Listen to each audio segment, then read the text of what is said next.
నమస్కారం, వార్తలకు స్వాగతం. ముందుగా ముఖ్యాంశాలు.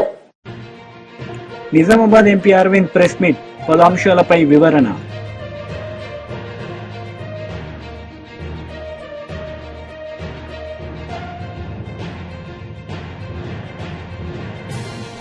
TDP MLC Panchumarthi Anuradha press meet, పలు అంశాలపై వివరణ.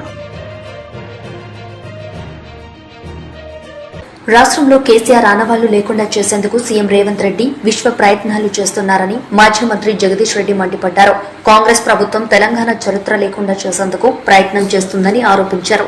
ఒకప్పుడు తెలంగాణకు విదేశాల్లో సైతం గౌరవం ఉండేదని ఇప్పుడు అసహించుకునేలా చేశారని మండిపడ్డారు. అనేక మంది ఉద్యమకారులు,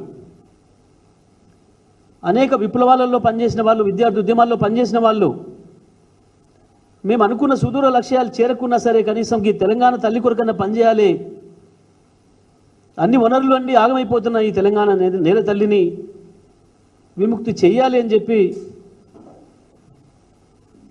సాటుగా దొంగతనంగా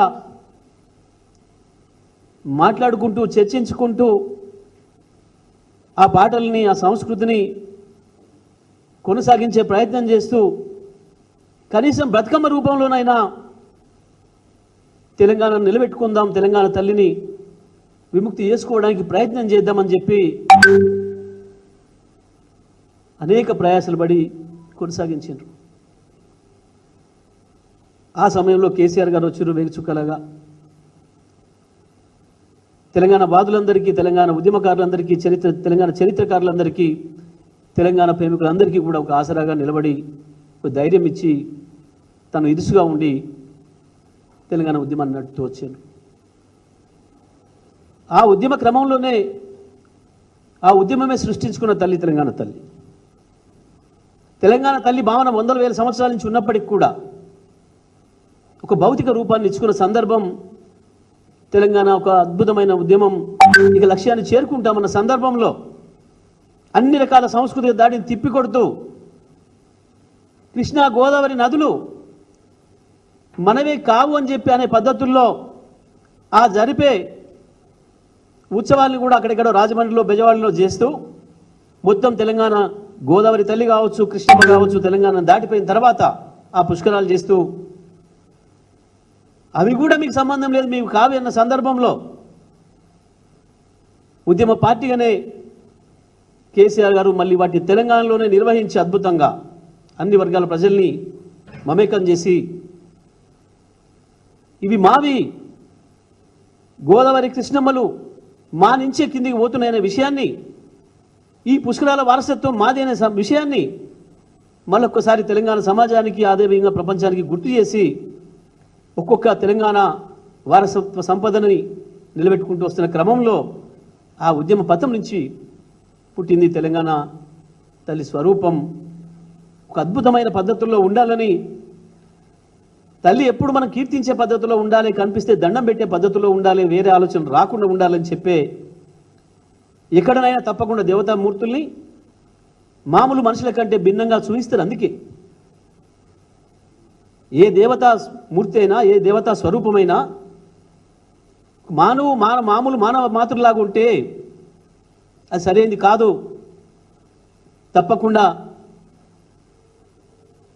ఎందుకంటే మనకు జన్మనిచ్చేది కన్న తల్లి అయినా ఈ నేల తల్లి ప్రధానం. ఈ నేల తల్లి ఇచ్చిన అవకాశాలతోనే మన తల్లి కూడా పుట్టింది. ఈ తెలంగాణ తల్లి. మాజీ మంత్రి కాకాని గోవర్ధన్ మీడియా సమావేశం నిర్వహించారు. ఈ సందర్భంగా ఆయన మాట్లాడారు. పరిస్థితి పారదర్శకంగా జరిగినటువంటి యథార్థాలను వివరించేటువంటి పరిస్థితిలో ఈరోజు ఎల్లో మీడియా లేకపోవడం దురదృష్టకరం అనేటువంటి విషయం. కాబట్టి ఈరోజు చెప్పారు, వైఎస్ఆర్ కాంగ్రెస్ పార్టీ ప్రభుత్వం వల్ల కొన్ని చిక్కులు వచ్చాయి, దానివల్ల ఈరోజు మనం సమయానికి కొనుగోలు చేయలేకపోయామని చెప్పి. ఇదంతా చూస్తే ఏమనిపిస్తుందంటే ఆడలేక మధ్యలో ఓడనట్టుగా మీ వైఫల్యాలను కప్పిపుచ్చుకోవడానికి ఈరోజు మీరు మాట్లాడుతున్నారు.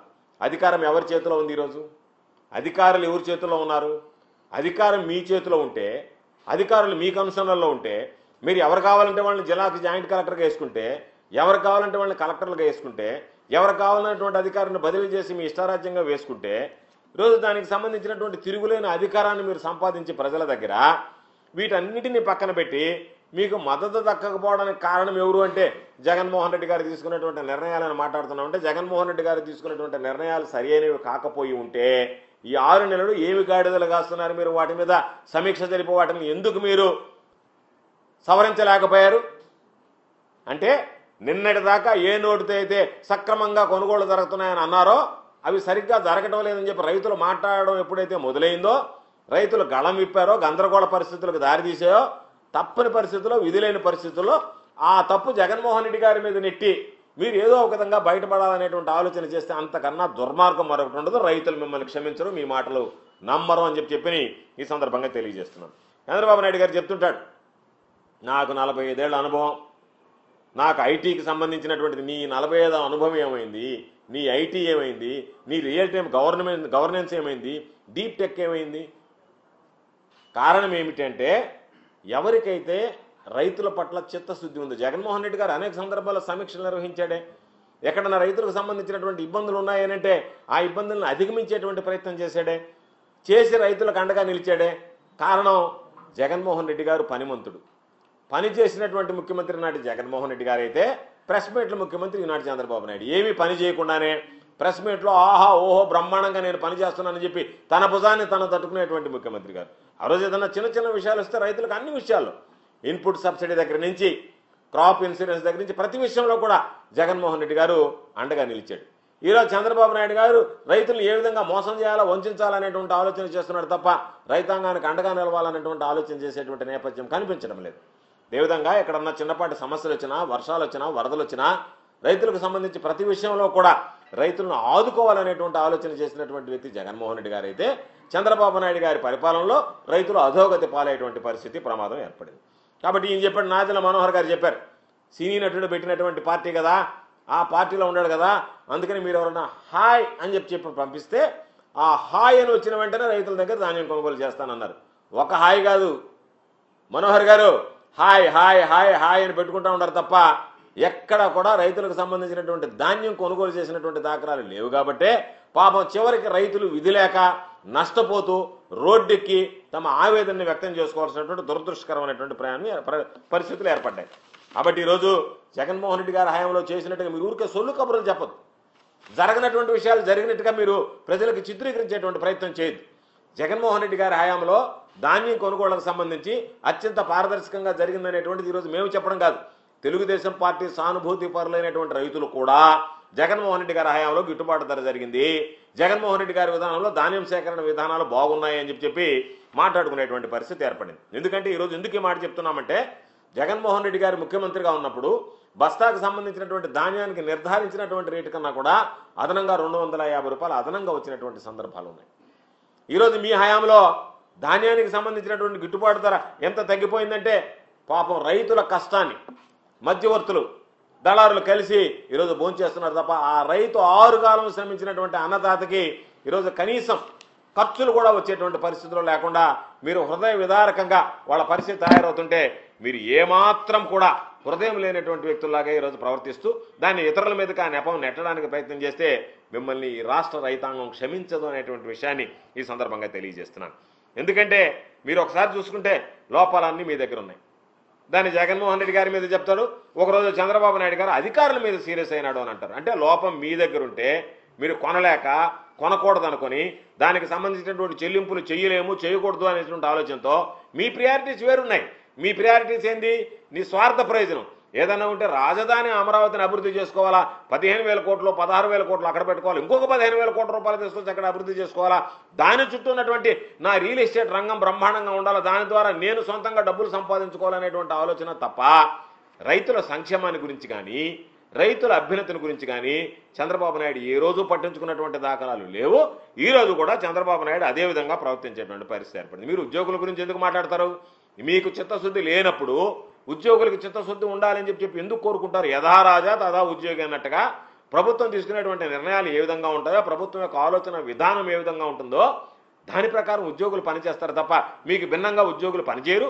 ఒకవేళ మీకు భిన్నంగా ఉద్యోగులు పనిచేసినా మిమ్మల్ని వాళ్ళు అక్కడ పని చేయించేటువంటి పరిస్థితి మీకు ఉంటుంది. TDP MLC Panchumarthi Anuradha media సమావేశం నిర్వహించారు. ఈ సందర్భంగా ఆమె మాట్లాడారు.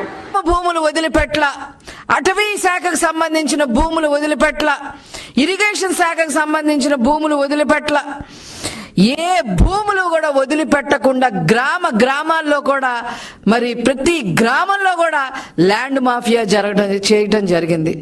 ఈ ల్యాండ్ మాఫియాకి హెడ్ జగన్మోహన్ రెడ్డి అయితే సమన్వయకర్తలు ఉత్తరాంధ్రకి సంబంధించి ఎస్వి సుబ్బారెడ్డి, విజయసాయి రెడ్డి, రాయలసీమకు సంబంధించి పెద్దిరెడ్డి రామచంద్రారెడ్డి, మిథున్ రెడ్డి. ఇక్కడ మొత్తం సమన్వయకర్తగా ఇక్కడ అమరావతి కోస్తా జిల్లాలో ఈ సమన్వయకర్త, ఈ ల్యాండ్ మాఫియా సమన్వయకర్త ఎవరు అంటే సజ్జల రామకృష్ణారెడ్డి. వీళ్ళ ఆధీనంలో ఈ ప్రాంతాలందరినీ ఉంచుకొని ల్యాండ్ మాఫియాకి తెగబడ్డారు. వీళ్ళకి అదనంగా మంత్రులందరూ పరిపాలన చేయాల్సింది పోయి వాళ్ళకిచ్చిన శాఖల్లో మరి నాలెడ్జ్ ఎక్వైర్ చేసుకొని ప్రజలకి తోడ్పాటు చేయాల్సింది పోయి మంత్రులందరూ కూడా భూ కబ్జాలు చేయటం జరిగింది. ఎంత దారుణం అంటే కాకినాడ పోర్టుతో సహా కబ్జా చేసి 4,000 ఎకరాలు 12 కోట్లకి రాయించేసుకొని మరి భూ కబ్జా చేసేయటం జరిగింది. అలాగే పెద్దిరెడ్డి రామచంద్రారెడ్డి, మిథున్ రెడ్డి రాజాలపల్లిలో మరి దాదాపు 1000 ఎకరాలు జమీందారు భూముల్ని కూడా కాజేశారు. ఈ ఫైల్స్ అన్ని ఎక్కడ కనపడతాయా అని చెప్పి, ఎక్కడ కనపడితే ఏం చేస్తారో ఈ ప్రభుత్వం అని చెప్పి మదనపల్లిలో ఫైళ్లు కూడా తగలబెట్టేసిన సంగతులు మనం చూసాం. అట్లాగే పిన్నెల్లి బ్రదర్స్ 1000 కోట్ల పైన మరి భూ కబ్జాలు చేయటం జరిగింది. దానికి ఇంతవరకు వాళ్ళు వచ్చి సమాధానం చెప్పిన పరిస్థితి కూడా లేదు. అదేవిధంగా అనంతపురంలో కేతిరెడ్డి బ్రదర్స్, తోపదుర్తి ప్రకాష్ రెడ్డి బ్రదర్స్ 1000 ఎకరాలు కబ్జా చేసేయటం జరిగింది. ఆనాడు 2014-19లో 2014 నుంచి 2019 వరకు పరిపాలన చేసిన నారా చంద్రబాబు నాయుడు గారు సోలార్ ప్లాంట్ల కోసం ఎకరాలు కేటాయిస్తే ఆ ఎకరాలు కూడా 100 ఎకరాలు కూడా కబ్జా చేసేసి రియల్ ఎస్టేట్ వ్యాపారం చేసిన హీన చరిత్ర ఈ కేతిరెడ్డి బ్రదర్స్ది. అదేవిధంగా మంత్రులైతే ఇంకా చెప్పక్కర్లా. మంత్రి సబిత దగ్గర నుంచి, రోజా దగ్గర నుంచి ఆడవాళ్లు కూడా అందరూ మంత్రులు కూడా ఎకరాలు కబ్జా చేశారు. వీళ్ళు ఏం సమాధానం చెప్తారు అని చెప్పి ఈ సందర్భంగా నేను అడగదలుచుకున్నా. ఇకపోతే ఇవన్నీ ఒకటైతే ఆన్లైన్లో రికార్డులు మాయం చేసేయటం, యజమానుల్ని బెదిరించి రాయించేసుకోవడం, ఏదైనా వివాదంలో ఉన్న భూములుంటే మధ్యవర్తులుగా వ్యవహరించి లాక్కోవడం, ఇలాగా ఈ రకంగా ఎక్కడ హద్దు అదుపు లేకోకుండా మొత్తం ల్యాండ్ మాఫియా గ్రామానికి పాకించేసిన హీన చరిత్ర ఈ వైసీపీది. వీళ్ళు ఈరోజు మేము ఆ రోజు ధర్నా చేస్తాం, ఈ రోజు ఈ విషయం మీద ధర్నా చేస్తాం అని చెప్పి ప్రణాళికలు వేసుకోవటానికి మీకు అసలు అర్హత ఉందా అని చెప్పి ఈ సందర్భంగా నేను అడుగుతా ఉన్నా. డాన్సర్ అసోసియేషన్ నుంచి శాశ్వతంగా తొలగించారన్న వార్తల్లో నిజం లేదని ప్రముఖ కొరియోగ్రాఫర్ జానీ మాస్టర్ స్పష్టం చేశారు. పదవీ కాలం ముగియకుండానే సొంత నిర్ణయాలు తీసుకుని అసోసియేషన్ ఎన్నికలు నిర్వహించడంపై న్యాయపరంగా పోరాడుతున్నట్లు జానీ మాస్టర్ తెలిపారు. పేర్కొన్నారు. అందరికి నమస్కారం, నేను మీ జానీ మాస్టర్. పొద్దునుంచి ఒక ఫేక్ న్యూస్ నడుస్తుంది, నన్ను డాన్సర్స్ యూనియన్ నుంచి శాశ్వతంగా తొలగించారని చెప్పి. అదంతా ఫేక్, నమ్మద్దు. నన్ను ఏ యూనియన్ నుంచి తీసేయలేదు, నా కార్డు ఎవరు తీసేయలేదు. నేను డాన్సర్స్ యూనియన్లో మెంబరు. అండ్ అలాగే ఏదైతే ఈ ఎలక్షన్స్ నిన్న జరిగినాయో ఈ లీగల్గా నేను ఫైట్ చేస్తున్నాను. ఆ వివరాలు తొందరలో చెప్తాను. అండ్ మీ అందరికీ నేను ఇంకొకసారి చాలా థ్యాంక్స్ చెప్పుకుంటున్నాను. నన్ను చాలా ఆదరించారు మీడియా మిత్రులు కానీ, పత్రికా మిత్రులు కానీ. సో కొన్ని ఛానల్స్ మాత్రమే ఇది అవతల మనసులు బాధ పెట్టేలాగా, అంటే తెలుసుకోకుండా న్యూస్ ఉన్నది లేనిది పెట్టేస్తున్నారు. కరెక్ట్గా న్యూస్ తెలుసుకుని పెట్టండి, ఎందుకంటే దానివల్ల అవతల మనసులు బాధపడతాయి. ఇప్పుడు శాశ్వతంగా తీసేశారు. ఇదంతా తప్పుడు ప్రచారం. శాశ్వతంగా నన్ను ఎవరు తీశారు? ఎవరు తీయలేదు. నన్నే కాదు, ఎవరిని కూడా శాశ్వతంగా తీయలేరు. ఎందుకనంటే పనిని, టాలెంట్ని ఆపే హక్కు ఎవరికి లేదు. ఎవరు ఎక్కడైనా పని చేసుకోవచ్చు. సో దయచేసి అందరికీ ఇంకొకసారి నమస్కరిస్తూ, నేను మీ జానీ మాస్టర్. తొందరలో మంచి సాంగ్తో వస్తాను. నా రిహార్సల్స్ నడుస్తున్నాయి. సినీ నటుడు మోహన్ బాబు కుటుంబంలో విషాదం దృష్ట్యా హైదరాబాద్ జల్పల్లిలోని మోహన్ బాబు ఇంట్లో చర్చలు జరుగుతున్నాయి. సన్నిహితుల సమక్షంలో మోహన్ బాబు, విష్ణు, మనోజ్ మధ్య చర్చలు జరుపుతున్నారు. ఈ నేపథ్యంలో ఆస్తి కోసమో డబ్బు కోసమో పోరాటం చేయట్లేదనే మంచు మనోజ్ తాను చేసేది ఆత్మగౌరవ పోరాటమని మీడియాకు వెల్లడించారు.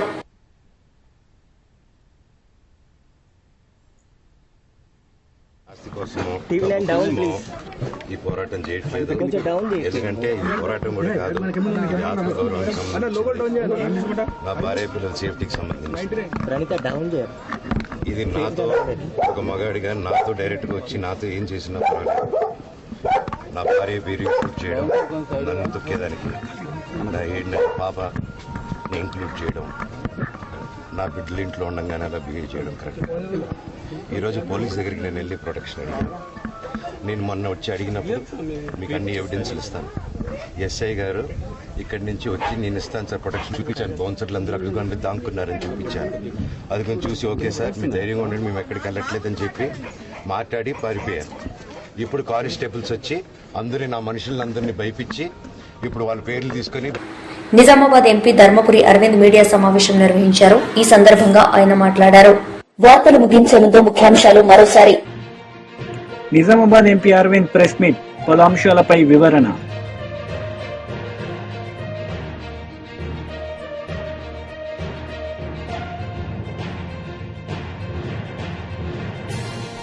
TDP MLC Panchumarthi Anuradha press meet, పలు అంశాలపై వివరణ.